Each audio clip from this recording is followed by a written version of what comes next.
دن رات محنت کر رہا ہوں. بس کچھ دنوں کی بات ہے، پھر میں پاکستان آ کر بہت جلد تم لوگوں سے ملوں گا. اس کے بعد تمہیں اور امی کو میرا رشتہ ماہی کے لیے لے کر جانا ہے. بھائی، آپ ماہی کو بھول جائیں، کنول نے سرد لہجے میں کہا. کیا بکواس کر رہی ہو؟ تم کہیں پاگل تو نہیں ہو گئی؟ ارسلان نے غصے سے بولا. میں پاگل نہیں ہوئی، ماہی کی شادی ہو رہی ہے. کنول نے انکشاف کیا.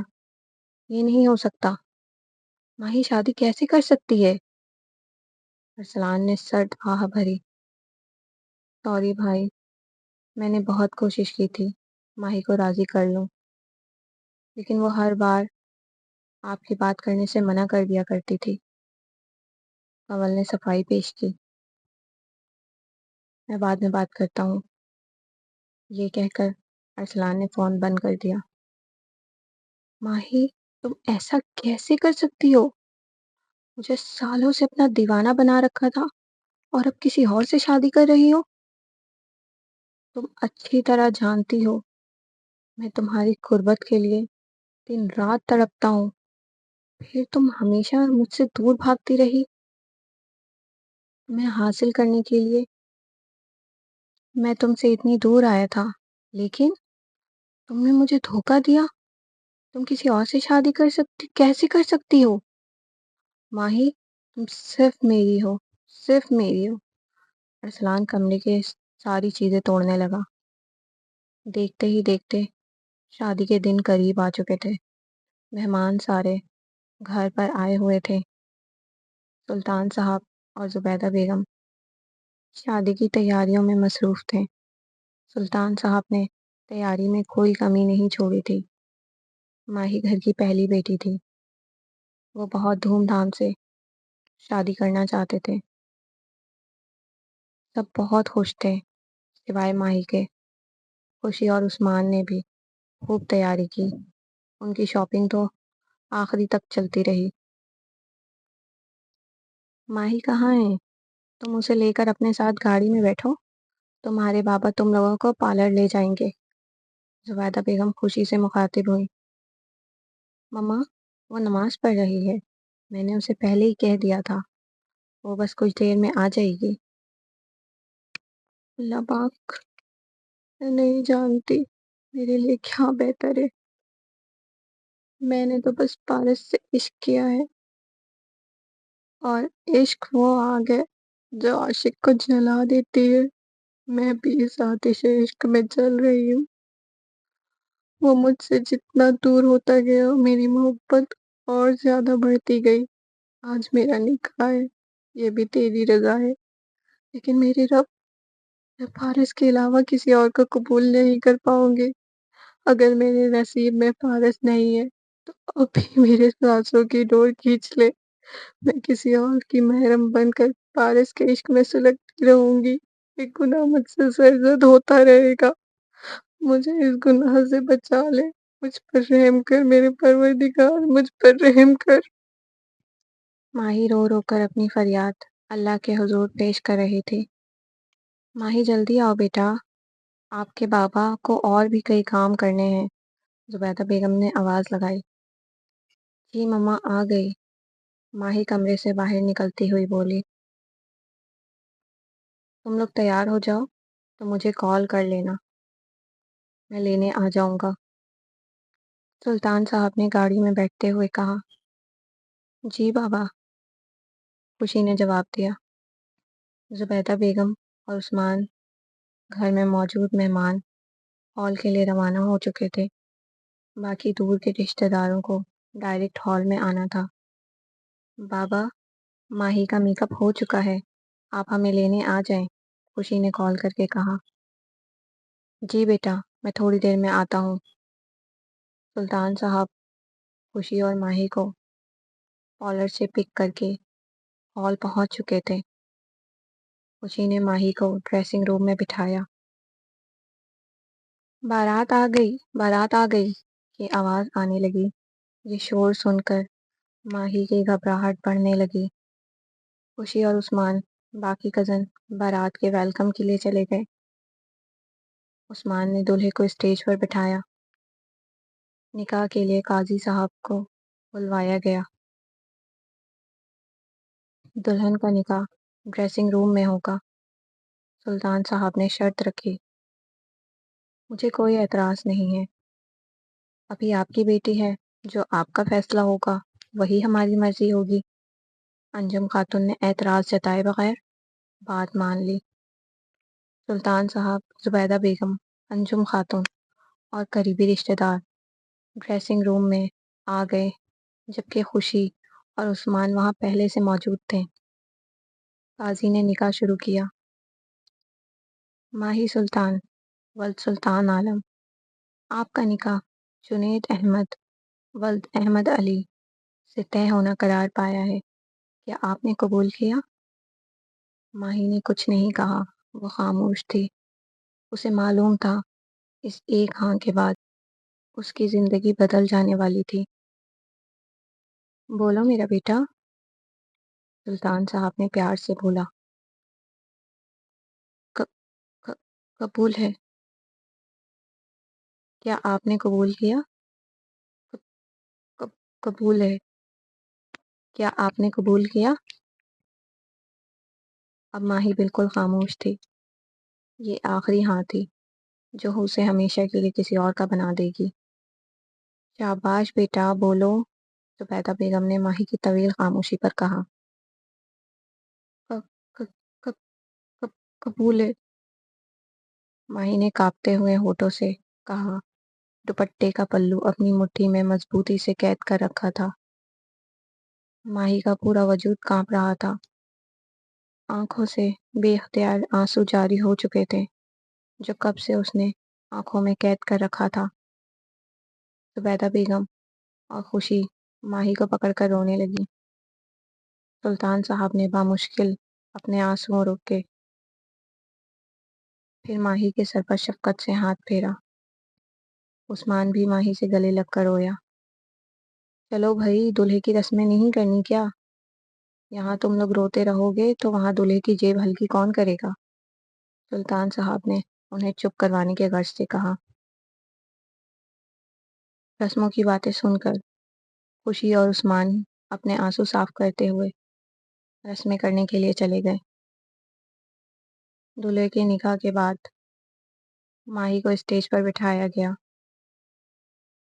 ماہی آتشی گلابی برائڈل لہنگے میں ملبوس تھی۔ سونے کے زیورات اس کے حسین چہرے کو اور بھی حسین بنا رہے تھے۔ وہ کسی اپسرا جیسی لگ رہی تھی۔ جھیل سی گہری سرمئی آنکھیں رو رو کر سرخ ہو چکی تھیں۔ خوشی بیٹا، ڈریسنگ روم میں رسم والی مٹھائی رکھی ہے، لے کر آؤ، زبیدہ بیگم نے کہا۔ جی مما، کہہ کر خوشی چلی گئی۔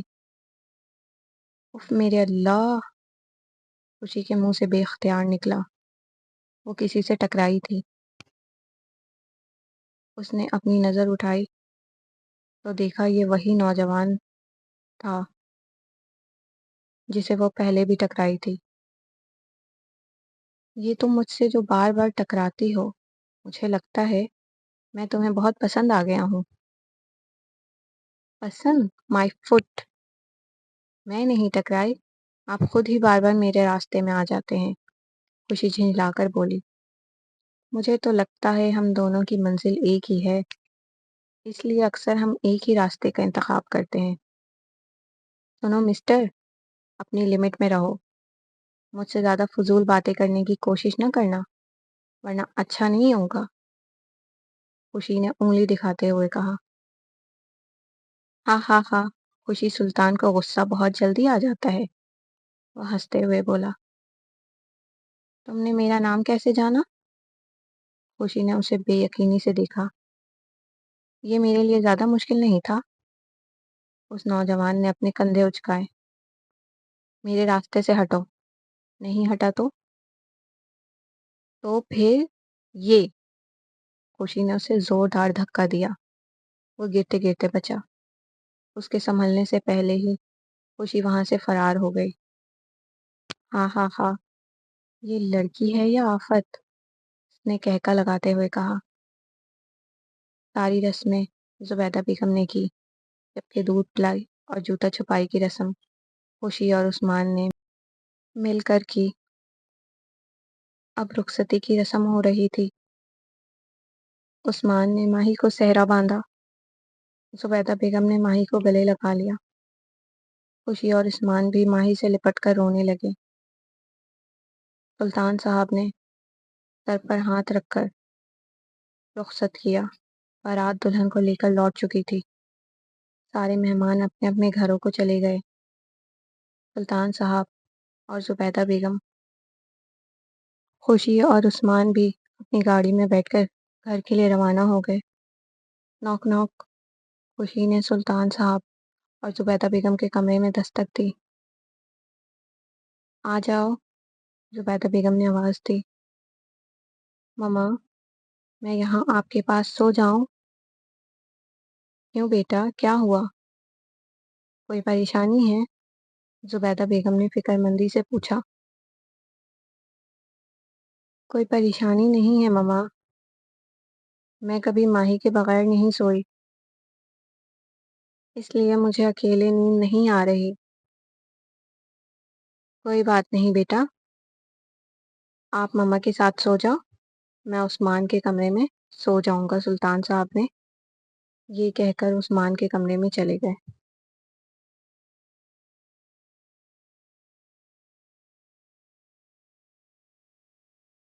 کیا دیکھ رہی ہو؟ انجم خاتون ماہی کو کمرے میں لے جاتے ہوئے پوچھی۔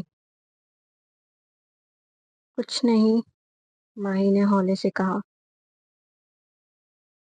ماہی انجم خاتون کا گھر دیکھ کر حیران تھی۔ یہ شادی والا گھر لگ ہی نہیں رہا تھا۔ نہ کوئی رشتہ دار، نہ کوئی شور، نہ ہنگامہ۔ چند ملازم تھے جو اپنے اپنے کاموں میں مصروف تھے۔ جنید میرا اکلوتا بیٹا ہے۔ جنید جب 2 برس کا تھا، اس کے والد کا انتقال ہو گیا تھا۔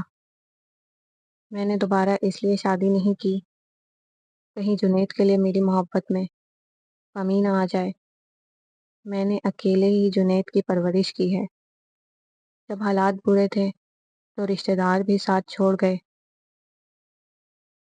اس گھر میں اکیلی رہتی ہوں۔ جنید زیادہ تر امریکہ میں رہتا ہے، کبھی کبھی مجھ سے ملنے پاکستان آ جاتا ہے۔ انجم خاتون بتاتے ہوئے ماہی کو روم میں لے آئیں۔ جنید اپنے دوستوں کے ساتھ لان میں ہے، تھوڑی دیر میں آ جائے گا۔ تمہیں کسی چیز کی ضرورت ہو تو کہہ دینا۔ یہ کہہ کر انجم خاتون چلی گئی۔ اتنی مجبور عورت ہے بیچاری، اکیلے اپنے بیٹے کو پروان چڑھایا جس کی وجہ سے دوسری شادی نہیں کی، اور وہی بیٹا ماں کو عمر کے اس حصے میں اکیلا چھوڑ کر خود امریکہ میں رہتا ہے۔ ماہی کو انجم خاتون پر ترس آ رہا تھا۔ سنو، میری میڈیسن اور پانی کمرے میں لے آؤ، میں دوا کھا کر سونے لگی ہوں۔ جنید اپنے کمرے میں چلا جائے تو تم سب بھی اپنے کوارٹر میں جا کر آرام کر لینا، انجم خاتون نے ملازم کو نصیحت کی۔ زندگی مجھے کیسے مقام پر لے آئی ہے، میں نے کبھی خواب میں بھی نہیں سوچا تھا میں پارس کے علاوہ کسی اور کی دلہن بنوں گی۔ یہ سیج، یہ سجاوٹ میرے لیے سب بے معنی ہے۔ کاش یہ زمین پھٹ جاتی اور اس میں سما جاتی۔ میں کیسے اس شخص کا سامنا کروں گی جو میرا محرم بن چکا ہے۔ میں اسکول کے امتحان میں ہمیشہ ونر رہی ہوں، لیکن زندگی کے امتحان میں فیلئر ثابت ہوئی۔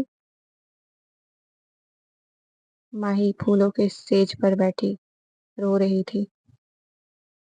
رات کے تقریباً 3 بجے دروازہ کھلنے کی آواز آئی۔ ماہی کا پورا وجود کانپنے لگا۔ وہ شخص جو ماہی کا شوہر تھا، جسے ماہی نے اب تک نہیں دیکھا تھا، وہ ماہی کے سامنے کھڑا تھا۔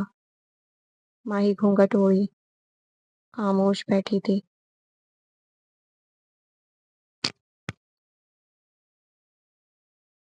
آتش عشق کے 10th ایپیسوڈ کا اختتام ہوا۔ آپ لوگوں کو یہ ایپیسوڈ کیسی لگی؟ اپنی رائے کا اظہار کامنٹ سیکشن میں ضرور دیں۔ اپنا بہت خیال رکھیے گا۔ اللہ حافظ۔